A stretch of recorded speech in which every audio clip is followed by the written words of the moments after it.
So let's talk about Lewis symbols and how to draw Lewis structures. So Lewis symbols is basically a way of writing out an atom with its valence electrons represented. And so you write them out as dots, and you write them on the cardinal face of the atomic symbol. So, and you can write them, so for example, like lithium has one valence electron. You could write it like this. You could write it like this. You could write it like this, or you could write it like this. These are all equivalent. What's important is that as you add valence electrons from 1 to 8, you do unpaired first, and then you pair.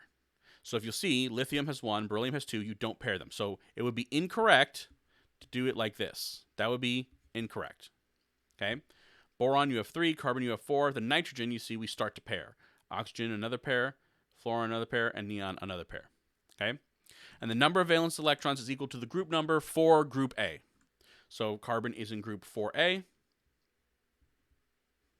So carbon has 4 valence electrons.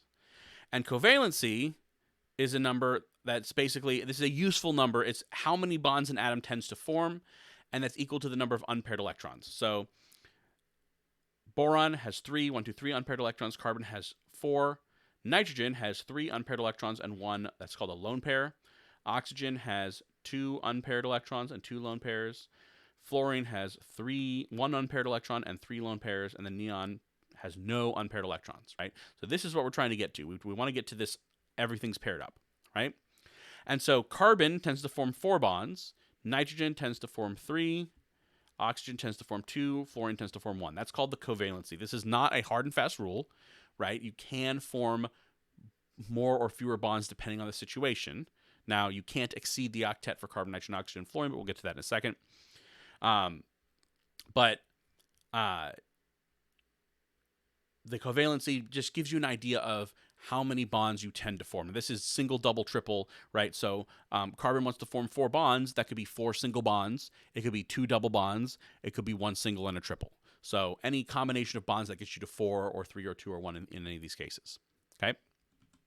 All right, so let's talk about how to draw Lewis structures. So your unpaired electrons combine to form bonds, generally speaking. Now, this is, again, the vast majority of the time, your bonds are going to be formed by unpaired electrons.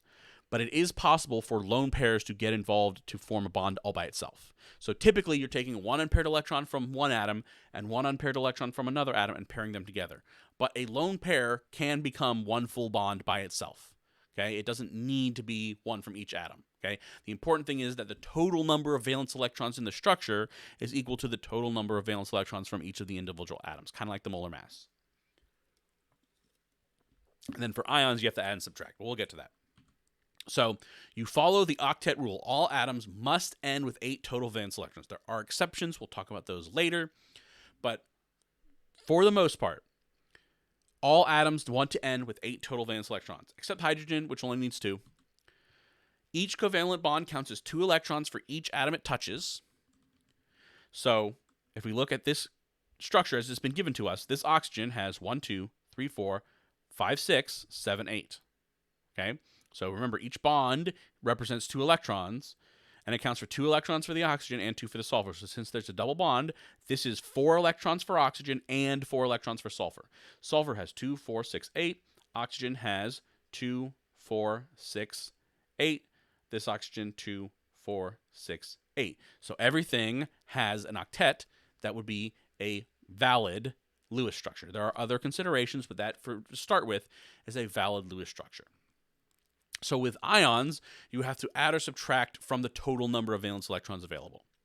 And, of course, you can form multiple bonds when you do this. So there are two methods to solve it. So I'll go through both of them. One is a little bit trickier, I think, to get the correct Lewis formula, except for it's good for ions. It makes ions work a little bit easier. So the first method, the first thing you do is you tally up your valence electrons. So let's use carbon dioxide as an example. So we're going to add up all our valence electrons. There's 4 valence electrons in carbon and 6 in oxygen. I have 2 oxygens. So 4 plus 6 is 16 total valence electrons. Okay? Then step 2 is I'm going to connect all my atoms with a single bond. So I'm going to slap my carbon in the middle, put an oxygen on either side. Now, you might say, oh, how do I know which atom is central? Well, the convention is that the central atom is written first. So that's going to be your central atom. The real reason is because it's the less electronegative one, but we'll talk about that in a later video. So first thing I'm going to do is connect everything with single bonds. Okay? Then my next step is to add lone pairs until all the atoms have an octet, and then if I need to, put them on the center. And I'll do this, I'll just keep adding lone pairs until I run out of valence electrons. So right now, I've added 2, 4 electrons. So 6, 8, 10, 12, 14, 16. Okay, so that's my 16 total valence electrons. So then we look at my number of valence electrons, 2, 4, 6, 8 for oxygen, 2, 4, 6, 8 for oxygen, but only 4 for carbon. So that's bad, right? So what we'll do is we'll move lone pairs from outer atoms to form multiple bonds so that the center atom has an octet. Okay? So what I'm going to do is I'm going to take this lone pair, turn it into a bond. This lone pair, turn it into a bond. By doing that, I am not changing the number of valence electrons on this oxygen. It has 8. With a double bond and 2 lone pairs, it will still have 8. But what it is changing is the number of valence electrons on the central atom. Okay? So when I redraw that, it becomes double bonds. And we look, 2, 4, 6, 8. Carbon, 2, 4, 6, 8. Oxygen, 2, 4, 6, 8. So now I have an octet on everything, and that is a valid structure. I say valid structure because, again, there are multiple rules we look at to determine whether we're correct. So rather than saying this is the correct Lewis structure, it's better to say this is a valid Lewis structure because a lot of times there will be multiple ways to draw them. And then when you have your valid Lewis structures, what you do is you have secondary criteria that you can use to evaluate them to say, oh, this one's better than this one, so that's the correct one. Okay. The second method, oops, let me get rid of that ink. The second method, and this is the method I prefer to use personally, although it is not, when it comes to ions, it's not the easiest to use. You just have to use a little bit extra common sense. I say common sense. You have to use a little bit of extra wisdom when you're doing it with ions. For normal molecules, for neutral molecules, I think this is way easier. So first thing you do is you place your outer atoms with valence electrons around the central atom with the valence electrons. Okay, so I do it like this.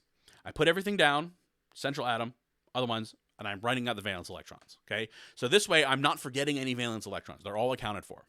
Okay, then what I do is I connect the unpaired electrons from the outer guys to the inner guys. So, and if necessary, you can use unpaired outer to pairs in the center. So this is where more complicated ones, it takes a little bit of wisdom and just practice and knowledge to solve those.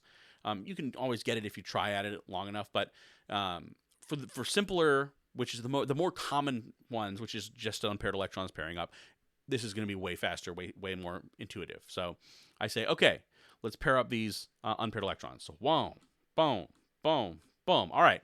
So I paired up all my unpaired electrons. So let's redraw that. So I've got double bond to carbon, oxygen, double bond, carbon, oxygen. Boom. And then I would check my valence electrons, 2, 4, 6, 8, 2, 4, 6, 8, and see what's going on. And then you at this point is where you would add or subtract electrons as necessary to get ions. So let's look at some examples.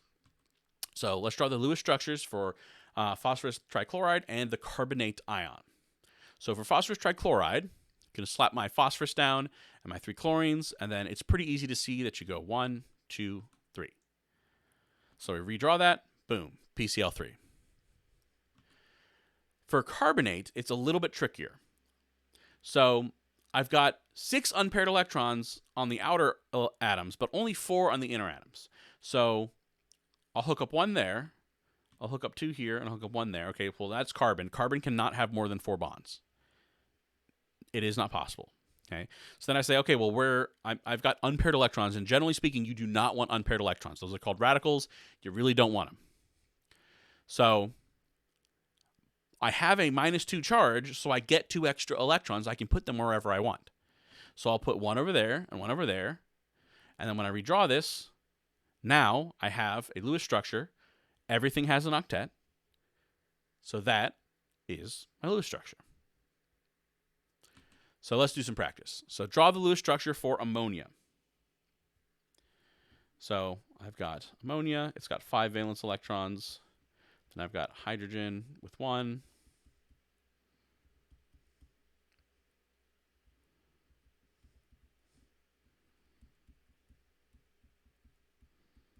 Okay, pretty straightforward. Draw the Lewis structure for Cn-. So I've got carbon, 1, 2, 3, 4. I've got nitrogen, 1, 2, 3, 4, 5. And then I've got 1 extra electron,